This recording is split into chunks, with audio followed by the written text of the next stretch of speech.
Tits, tits, tits, tits, tits, tits, tits, tits, tits, tits. Tits of the house. Tits of the house. I want you to keep going because you were about to give me a compliment. That you gave me the best advice that I've ever gotten. Probably in my life, it has changed my life in so many ways. You said to me, Betsy, you don't have to sign up for every circus. And I was like, what? What does that mean? What do you mean? You're like, you don't have to sign up for every circus. You do not have to attend every circus you're invited to. That's it. Yes. Yeah. And that was it. You don't have to. And I was like, oh my God, this just gave me confirmation that it's okay. I don't have to do it. I think we both suffer, you more than me, from being a little codependent. Totally. Because I grew up with my mom. And while my aunt was still alive, my aunt lived there. And me and my sister slept on the living room on the mattress on a floor together, or like all bunked in my mom's bed. So we're so on top of each other in this little tiny shack of a house. So we never had privacy or like, oh, let me go get away from these people for a minute. Yeah. No boundaries. None. You and your mom didn't either. No boundaries. I think it is an excellent quality to have for stand-up. I think that it's not so great for relationships in the long run. You got to have boundaries. You got to have, but you do. And the thing is I feel like my husband fell in love with me because he loves living in a life with no boundaries. There's no boredom. No, it's definitely an environment just filled with chaos. Yeah. Never a dull moment. Something's always going on because you take care of everyone's problems. Not anymore. not this month. I'm sorry, how many cats did you rescue? Because someone called you. You have feral cats now. I have feral cats and I might get 2 more. We'll see how this goes. They're getting killed. No, but the thing is, can I just say this? People are going to think that I'm absolutely crazy. Oh, yes, and they are right. They're right. When I was a kid, like for me, my emotional pain would be relieved when I would pet an animal. Like they did something for me, like when I was sad or going through something and I would hide. It's unconditional love. Yes, it was like something. Because they need you. They need you and they make you feel so important. And so I want to save them all. Yeah, and there is an endless supply of animals that need saving. And it's so, and listen. And half of them are at Betsy's house. And guess where your daughter's going to be soon? My daughter's going to be rescuing them with you. She loves animals. I grew up and I was obsessed with animals. Yeah. You still are. I still am, but I didn't want dolls. I just wanted like stuffed animals and real cats. Yeah. And now you come over. That's what my daughter wants. And my dogs and you're like, this dog is so sweet. And I'm like, I know all these dogs. They make you feel like you're a kid again. They make me wish that I had chosen a different path in life. I love my kids, but you just would rather those dogs don't ask you for apple juice while you're in the bathroom, do they? My mom is like, every time I make my mom breakfast and I go to sit, it's like, okay, everything in the house is eaten. Please come sit down and eat. I don't want to hear about Kelly and Mark. Shut up. Is that a show? Yes. Kelly Ripa. And okay. Yes. Her husband's on the show. My mom's like, well, you know what Mark said today? I don't care what Mark said. I want to eat and drink a coffee.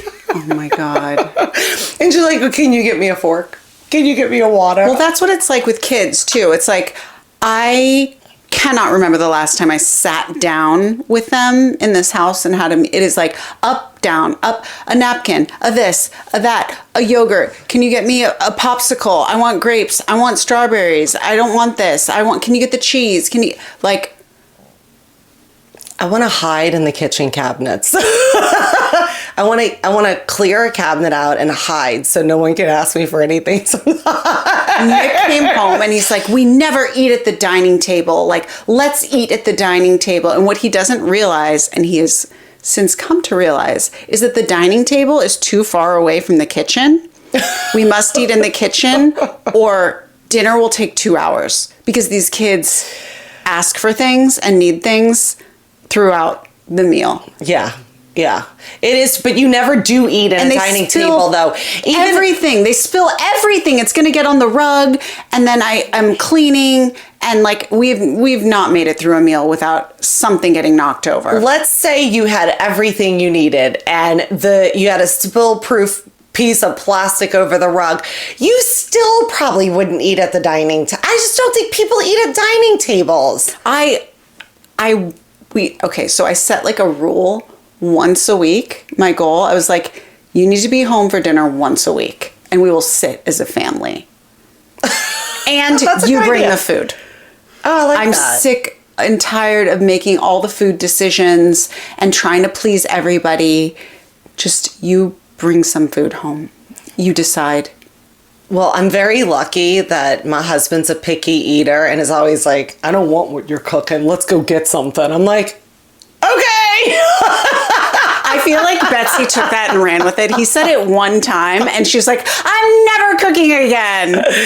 I used to cook here and there and he would choke it down, but like he it was so weird. He's always like, no, I'm craving something else. I'm like, let the guy at Takaya cook for you. LA has the best fast casual food. Like, yeah. Why am I going to go out of my way to get the ingredients, prep everything, make sure it's like hot at the right time, and then you're like, nah, go fuck yourself. You bring the food. Yeah. Well, you know what I cooked last night? The bag of penne arrabbiata from Trader Joe. I'm like, who wants penne arrabbiata? Chop, chop, chop. Listen, microwaving is cooking in this house. That is... I cooked it in a frying pan. Listen, you want to be fancy, be fancy. I'm fancy. But it was just nice that like Trader Joe's does do that. Oh, the microphone just touched my boob. And I was like, watch it. Some of you out there are jealous of the microphone now. These tits are already touched by someone, No. Those tits get enough attention. Thank you. These tits need to be left alone for a little while. Well, anyway, the topic was not Trader Joe's. We veered off the road and we got to tits. And this is what happens, and this is what's going to happen a lot on the podcast. Hillary will say it's because I have ADHD, but maybe she does too. I feel like I might have autism. I don't know. You guys let us know what you think is wrong with us. It's really interesting because, autistic people, my mom used to have she used to take care of mentally challenged kids. You might have a little bit of autism. I think so. Because autistic people are really like brilliant, like really smart. You're quick and smart. They're quick and smart. Like I would be like, how do you know all these facts? Because I had no siblings. I just read things. No, but just autistic people in general, that's what they do. They read, they know facts. They're like brilliant. They're like geniuses. I think it's a spectrum. I think some are, some have severe. More severe. Yeah. Like I have like a touch of it. I have autism in my family, so I'm around it a lot, and there's like definitely a large spectrum. But when you have that brilliant part of it, I'm like, I could sit and talk to these kids. I'm like, why didn't I learn all of this in school? Oh, because I had ADHD and I wasn't paying attention then. How are you doing this right now, kiddo? Like, it's crazy. But anyway, this episode I don't know what mental disorders or conditions run in my family besides just depression. You really don't? Well, not really. Like, because you don't know your family. Yeah. Because I know all of them. Autism is a big, big one in my family.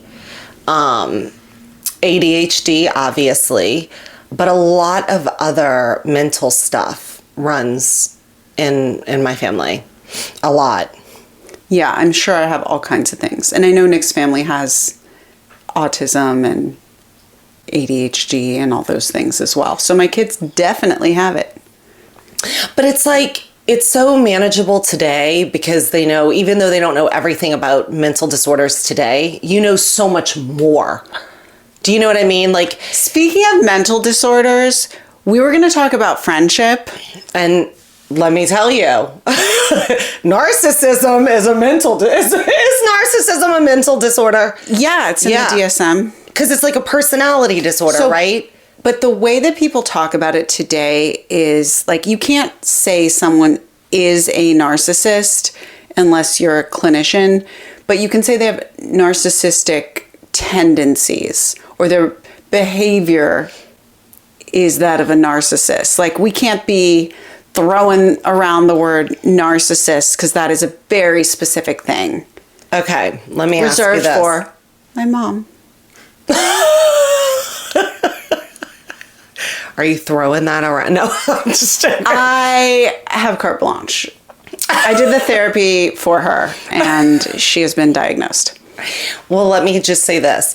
If someone says that everyone in their life is a narcissist, does that mean that they are the narcissist? It's very possible. Okay.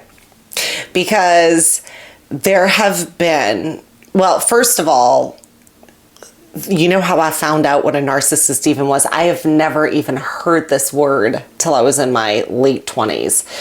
And I was friends. I feel like you're going to say you learned it on TikTok, but go ahead. No, I did not. I was friends with someone, and I remember how shitty this person was to me. I never felt so used and abused in my life. I felt like, oh my God. And that's huge because you get used by a lot of people. Yeah, I get used by a lot of people and abused by a lot of people, but because like I'm always trying to help everyone, you know, Yeah. I'm always, but this was so hurtful and so bad, and I felt so low. And this was a person who would sit around and talk about other people so badly to me, and I would be making excuses for those people I didn't even know. Like, well, maybe, you know, she slept around because, you know, she felt worthless or how to, like, why are you talking about They're your tearing friend? down other people to make Yeah. themselves feel bigger. Yeah, and saying she was such a whore. Like, oh my God, I can't believe she's with a woman now. She was such a whore before. And I'm like, who talks about their best friend from college like that? Right. And I would be like, well, I don't know, maybe she, you know, because people, look, if people sleep around, it's because they don't have self-worth. There were things that maybe happened to them when they were younger. Why are you tearing them down? And someone goes, oh, I know why you're so upset about this, because you're dealing with a narcissist. I was like, what? What? Oh, what? What is that? No idea what a narcissist was. And I was like, oh, I've never even heard that word. Well, they're everywhere. Are they everywhere? I don't know. that this, I mean, I don't know the statistics, and also maybe that person was, maybe they weren't. They could have just been an asshole. Whoo, talk about asshole. It was, I think if someone makes you feel like that in your gut, then that's all you need to know. it's all you need to know. I think like if you have a friend that lies to you about their age and they're the same age as you and tells you that they're younger than you, Well, that's just like 8 that's years. straight lying. Well, that's to make you feel bad about yourself. And you're like, well, listen, I'm going to be honest with you. Aging is really hard here in this town. It just is. And when you're pursuing something and you're getting older, it's also harder. People throw you away when you're older here. I mean, do you not feel it? I know what you're talking about, and I think that that's changing a little bit. I feel like you gain a wisdom and you gain a comfort in your own skin if you're doing like work on yourself and you're growing and you're adapting, then there are some benefits that will outweigh the negative impacts of, like it's not fun being held to this standard of beauty that is absolutely impossible if you're a human being who's alive and growing and aging. But it's not even the standard of beauty. Like, let's be real. We're all gonna fucking look like shit. Like, whatever. Who cares, right? No. Look at that Cher. Okay. But, like, I get that. But she also has $1 billion to look good. Like, realistically, like, are you gonna... Like, you have to have $100,000 to pull out of your pocket at the drop of a dime to look like that. Really? People find the money to do the things that they want to do. Well, they could eat the Trader Joe's $5 bag of Panea Arrabbiata and save their pennies. You know what? Listen, but then you're going to need a little extra to get there's always money, always money from the pasta. Yeah, you got to pick your face or your ass. Like, you can't have it both ways. Unless you pay to have it injected. I'm just saying, you've never sat and someone go like, how old are you? Why do you care? And then try to make you feel, oh my God, you're like here and that old. And I'm like, what? I get what you're saying. Listen, I have had friends say this to me. Don't tell your age when I say it on stage. Don't tell your age. Why? Why? Because it doesn't matter. People are going to judge you. They think they're trying to help you. Yeah. Because it's such a big deal. If it's a big deal for you and you're insecure, I'm sorry. I'm going to say the joke the way it goes. Like, sorry. Yeah. This is the joke. But I think that's what's changing is that people are like, fuck that. I'm going to be authentic. I'm going to speak my truth. And that's that. Yeah. Well, I just say, because friendships, we were supposed to talk about friendships. Now we're on age. This is the ADHD that is taking us on tangents, and that's okay. But no, because I started talking about a narcissistic friend who lied about her age, that said she was younger than me. And I found out from her sisters. And it was like, wait, how old are you? How are you that old? She's older than you. Like, yeah. But don't you think that person's like lying to everyone? It's not at you to make you feel bad. That's just a fucking weirdo. Yeah, but if someone's your real friend and I lied and said I was 8 years younger and you came to me and said something about your age and how you felt about this or that, you'd say, look, I lie about my age. I'm really not 8 years younger than you. This is the truth. If you're a real friend. Yes. Okay. If you're a real friend, you don't talk bad about other people, because you realize when you're sitting across from a friend who is constantly talking like cruel things about other people, it like makes you wonder if they're saying things about you.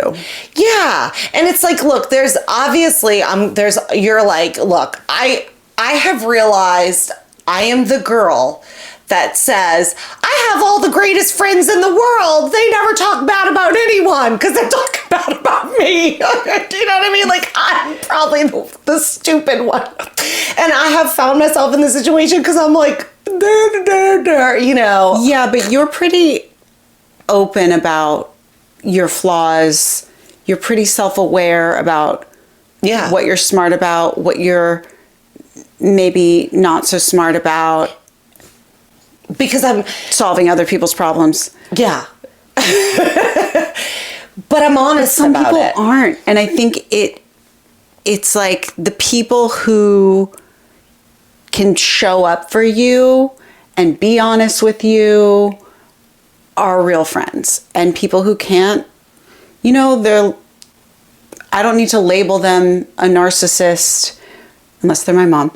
And they're not people that are going to make the best friends. And like, maybe they're still in your life or not, but they're not going to be people that you trust. They're not going to be people you rely on. And at that point, it's like, life is short. Do you want that person in your life? I feel like that's a big thing to think about. I think for all people. Like, how do you know when to cut the cord on the friendship? When they don't make you feel good anymore? I think so. I think if the phone rings and it's that person and you feel like, what? You're sucking the energy from me? Or, like, that person makes me feel bad, or they lied to me, they talk shit about all those people. Whatever that gut feeling is, yeah. Yeah, like icky. I don't even want to talk to this person right now. And sometimes that's your family. And can I tell you something? I don't have any friends like that in my life anymore. I used to have friends like that, and I would stay because I felt bad for them. I was like, but like, who's she gonna call? Who's she gonna talk? She needs this. I have come to a point where we're all gonna die, people. Like, really, it's a joke, but it's not. We are. And like, sit in the driver's seat of your life, and you've got to get going where you're gonna go. If you spend your whole life fixing other people's problems, you are gonna miss out on your own life. Exactly. And I've spent my own life not only fixing other people's problems, but taking calls from people that took little digs at me to make me feel bad when I'm answering the phone because I know that you're relying on me to make you feel better. Yeah. And I was like, where is this friendship going? Does that make sense? Like, I never felt good about it. Like, I love when you call me. I got to stretch my legs. I'm old. My leg don't make me. I love when you call me and go, morning, sunshine. That's when I'm caffeinated. That's when I'm fully at my best. I'm on a hike. I'm Hillary and I'm on a hike. Can you hear me now? Can you hear me? I'm like, well, I'm trying to get out of bed right now. I'm like, it's 7. I've been up for hours. Yeah. No, but you know what I mean. I know exactly what you mean. I think that as you get older, you find your people and you find people you love, and sometimes the circle's a lot smaller than it used to be. It is, and it sucks that it is smaller. I gotta get comfortable. I'm like 100 and my legs are sore, and I've been hiking too, and I don't like to hike. I really don't. I feel like I'm like, am I gonna get murdered today on this hike? Am I gonna get thrown off the mountain by someone? Like, is a rattlesnake You're gonna die bite me? in the Like, parking lot. But like, your circle is smaller. Your circle's smaller, but it's better. It gets better. And I could literally sit here and be like, I just don't want to have friends like that. I don't want the energy sucked out of me anymore. I'd rather talk to less people than feel bad. Like, can you remember the last friend that called you that made you feel bad and you're like, I just don't want to be friends with this person anymore? Mm-hmm. You broke up? Yeah. Yeah. You have to. Yeah, and the truth is, like, sometimes you just outgrow friendships. I've had friendships that there was a breakup over something and it was just like a line in the sand and there's no going back.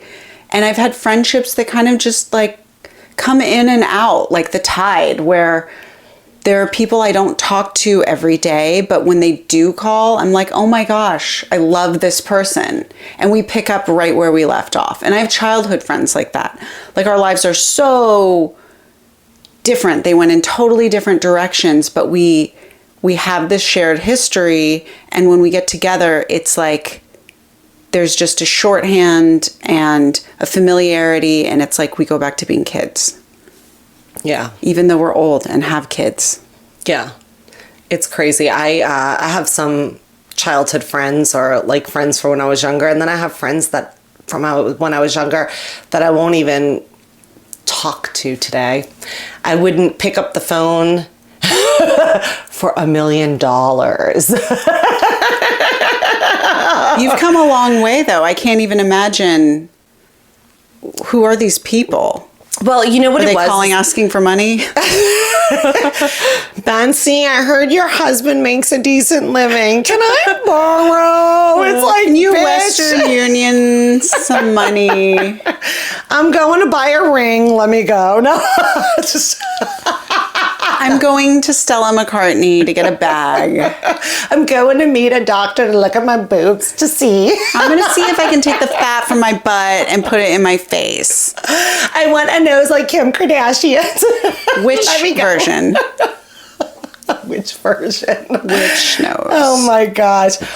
But I wouldn't even answer the phone. And I remember like when I got married and well, it's a long story, but I remember like the situation with one of my... Did you lose a friend during the wedding? I lost a friend during my wedding. You did? You lost a friend? Yeah, I lost a friend after my wedding. I feel like any time where there's a lot of attention on you, it can cause friction in friendships. I feel if like... you're codependent like we are.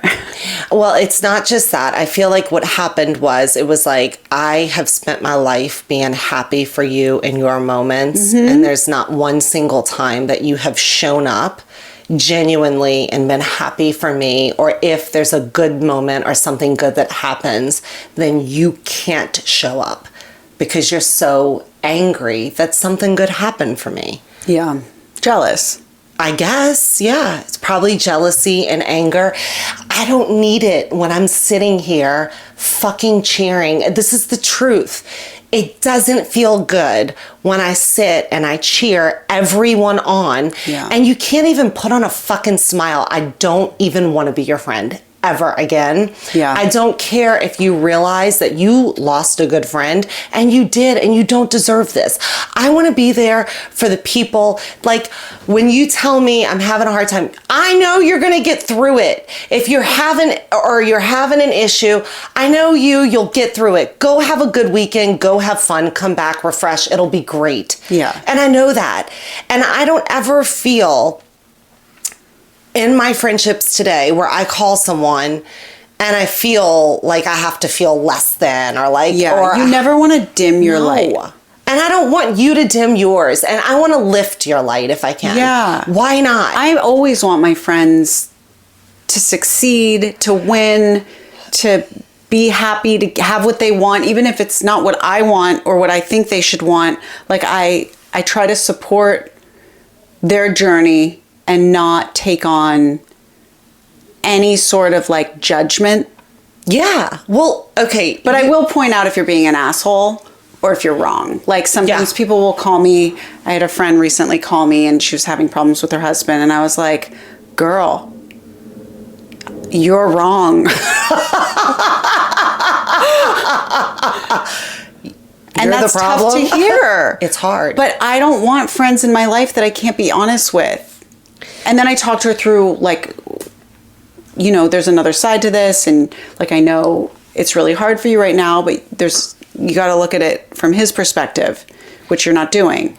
Well, it's actually kind of nice to tell, because I feel like a lot of women complain and sometimes they are wrong. And sometimes I'm being honest with you, I catch myself in my own relationship with my husband going, this human provides for my life, lets me have my mom live with me.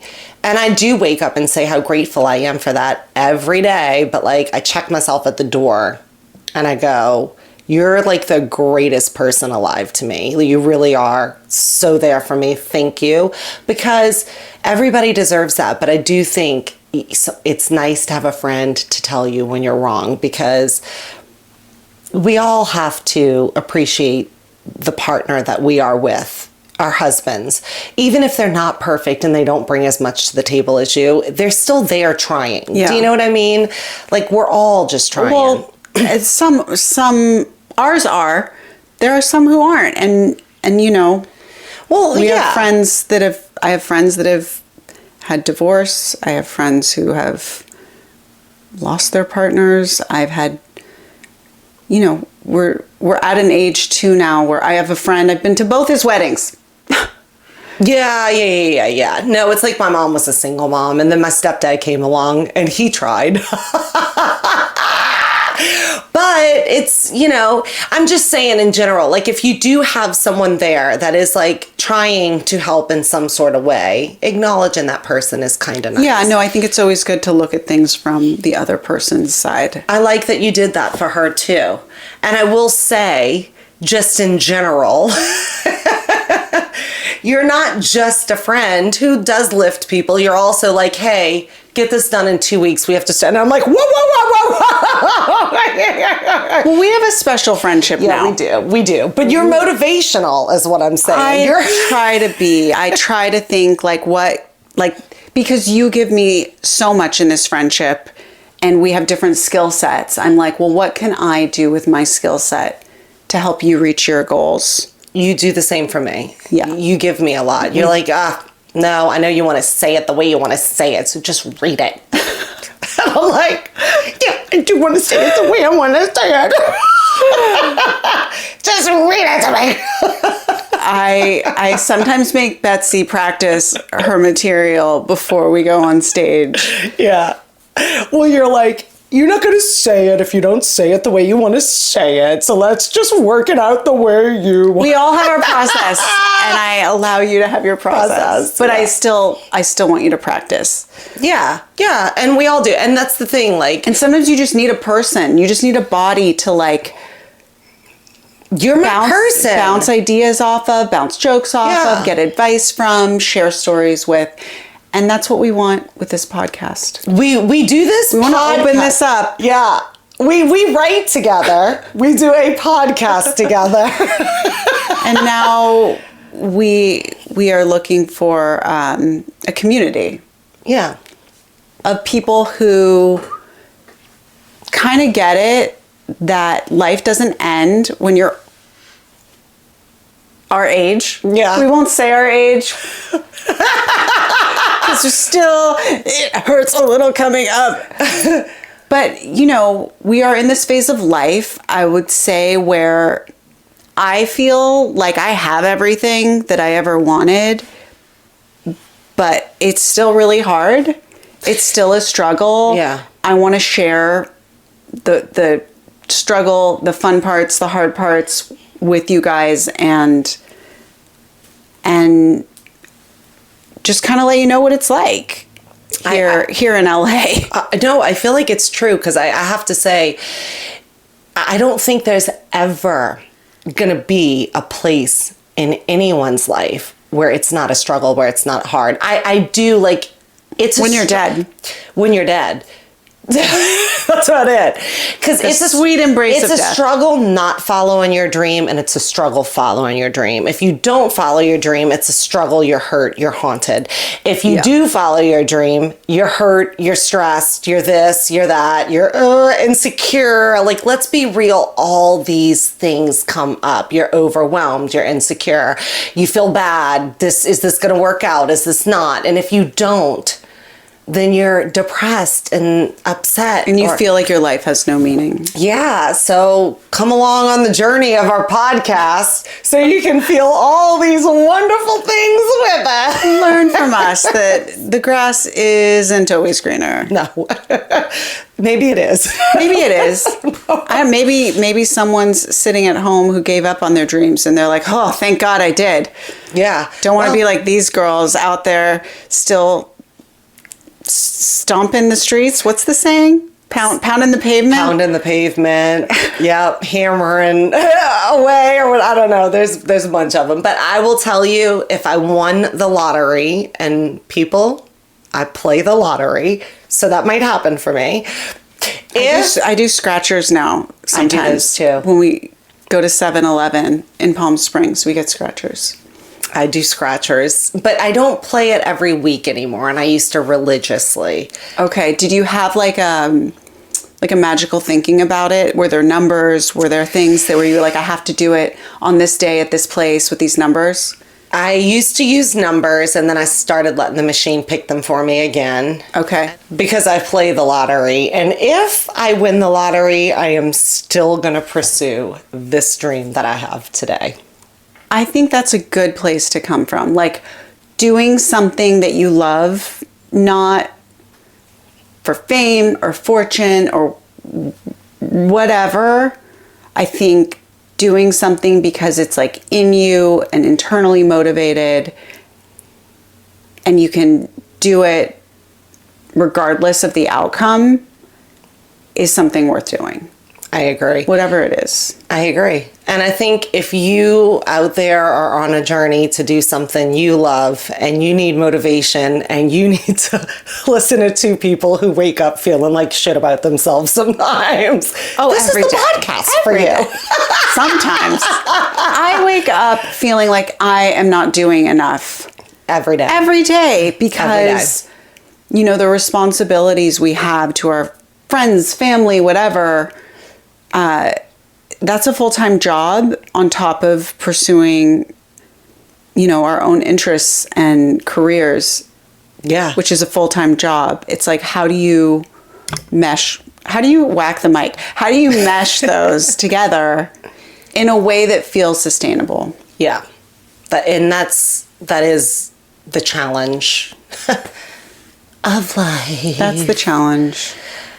And that's the podcast today, guys. The podcast. Thank We've been you. the tits. It was fun being the tits of the house.